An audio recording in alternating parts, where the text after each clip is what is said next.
আসসালামু আলাইকুম বন্ধুরা, আসাম রেসিপি ব্লগ দেখার জন্য স্বাগতম। আর আজকের রেসিপি মাছ, আর মাছটা অনেক সুন্দরভাবে আমি ধুয়ে পরিষ্কার করে নিয়েছিলাম। আর এখন ভাজার পালা, ভাজিম তো ভাজি রেসিপিটা তৈরি করি। আর ভাজি রেসিপিটা তৈরি করলে অনেকটা মজার হয়, আর অনেকটা খাইতে অনেকটা ভালো লাগে। আর কাঁচাই রেসিপিটা তৈরি করলে একদম নরম হয়, তার জন্য তুমি ভাজি রেসিপিটা তৈরি করি। আর মাছটা পরাই মোর ভাজা শেষ, এখন তেলাপুকি মাছটা ভেজে নিন।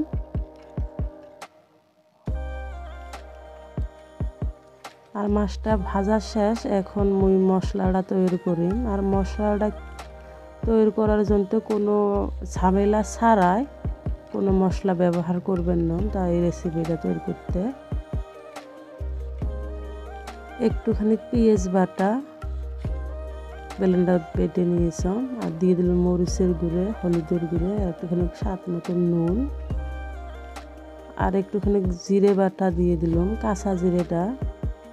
যেহেতু এই রেসিপিটাতে কাঁচা জিরে ব্যবহার করতে হয়, অনেকটা সুন্দর হয়। আর এখন আমি মশলাটা কষিয়ে নিই ভালো করে।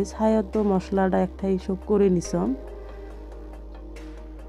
আর মশলাটা কষানো শেষ, এখন দিয়ে দিই মাছটা।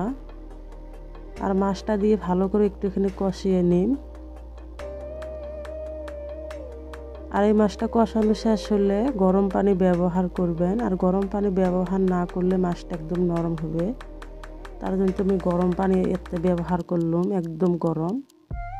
আর এত পানিটা বেশি দিতে হবে না, যেহেতু বলক উঠলে রেসিপিটা তৈরি। আর এই রেসিপিটা আমার হওয়ার পর যায় আর কি, রেসিপিটা একদম হয়েছে। এখন উপরে একটুখানি ধনিয়ার পাতা দিয়ে দিলাম। আর কতটা সুন্দর হয়েছে দেখতে তো পাচ্ছেন, আর কালারটা কতটা সুন্দর তোমাদের বলে বুঝতে পারবো না। আর যদি রেসিপিটা ভালো লাগে, লাইক কমেন্ট শেয়ার সাবস্ক্রাইব করতে ভুলবেন না। আর তোমাদের মাঝে শেয়ার করলাম অনেক সুন্দর কাঁচা সবজির বাজার তোমাদের ভাইয়ে নিয়ে এসেছে, অনেকটা সুন্দর পারফেক্ট, তার জন্য আমি শেয়ার করলাম। সাথে ঠান্ডার মৌসুম, শাকসবজি পাওয়া যায়।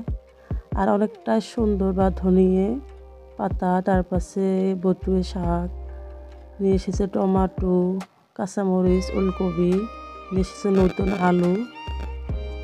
আর নতুন আলুটা তো সকাল করে ভাত থাকলে অনেকটা ভালো লাগে। আর আজকের মতন এখানে ভিডিও শেষ করলাম। আসসালামু আলাইকুম, আল্লাহ হাফেজ।